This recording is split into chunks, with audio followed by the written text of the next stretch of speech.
Welcome to our deep dive. Think about that big 18 to 22 week scan, wondering what it actually shows. Today we're guiding you through the detailed anatomy scan.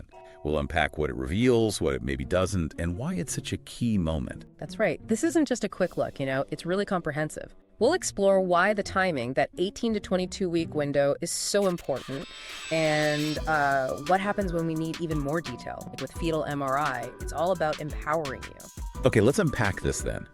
People often call it the level 2 ultrasound, right? This really detailed anatomy scan. It seems like the absolute gold standard for checking on the baby's development around this time. So 18 to 22 weeks. What makes this scan so structurally comprehensive? Well, what's fascinating is just how much they look at. The sonographer is meticulously checking everything. The baby's head, the brain structures inside. Then there's the heart, all 4 chambers, kidneys, bladder, the whole spine, arms, legs. Oh, okay. Yeah, and facial features too, plus other organs in the abdomen. And they also check things like the placenta's position, the amount of amniotic fluid, even the length of your cervix. And the detection rates sound pretty high for some things. They are quite remarkable, actually. For major brain issues, we're talking 90-95% detection. Spina bifida, around 90%. Kidney problems, maybe 85%. Cleft lip and palate, about 75-80%. Overall, this single scan can pick up somewhere between 55 and 90% of major structural problems, and that fundamentally changes how everyone can prepare and sometimes even plan interventions. That's really significant. And that timing, 18 to 22 weeks, it's not just random, is it? Feels like there's a reason for that specific window. Why is that timing so critical, both for seeing the baby clearly and I guess for any decisions that might follow? You've hit on a really key point there. It's sort of the biological sweet spot. The baby is finally big enough for us to see those organs in detail, but critically, it's still early enough in the pregnancy. Right. So if a serious issue is found, there's more time for things like specialist consults, further tests, and making informed decisions. Right, it gives you options. Exactly. And it also gives a really accurate baseline for the baby's growth.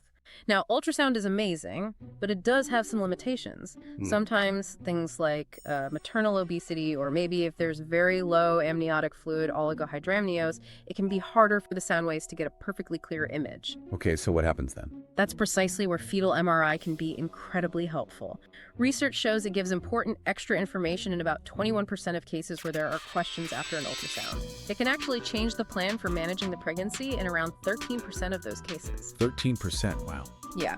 And specifically for suspected brain problems, MRI adds useful information in 22% of cases and changes management in about 10%.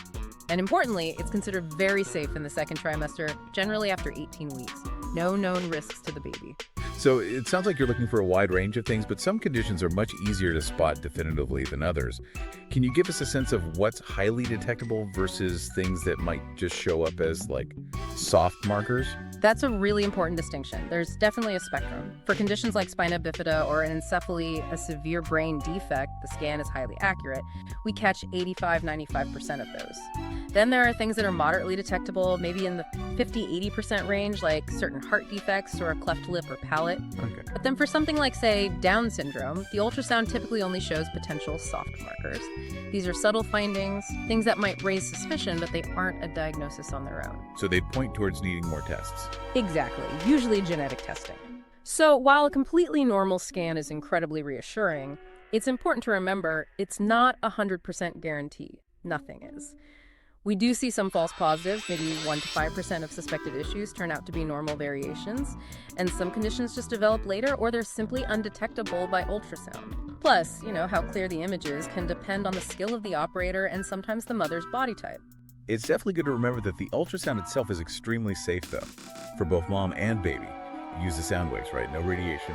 And they always use the lowest possible energy needed, the LRA principle. And the scan itself usually takes, about 30 to 60 minutes? That's generally right, a relatively short time for the amount of information you get. And connecting this to the bigger picture, this scan really is a cornerstone of good prenatal care. If something uncertain does come up, it's not necessarily a final answer. It's the start of getting more information. You might then expect follow-up scans, maybe a detailed fetal echocardiogram for the heart, or discussions with genetic counselors, perhaps other specialists. It's all about building the most complete picture and getting you the right support for your specific situation. So here's something maybe to mull over. As technology keeps advancing, how might real-time, maybe non-invasive monitoring start to complement these detailed snapshot scans in the future? Could we get, continuous insights throughout pregnancy that help optimize development even more and prepare parents even more fully? It makes you think. Ultimately, knowledge really does empower decisions, both then and now.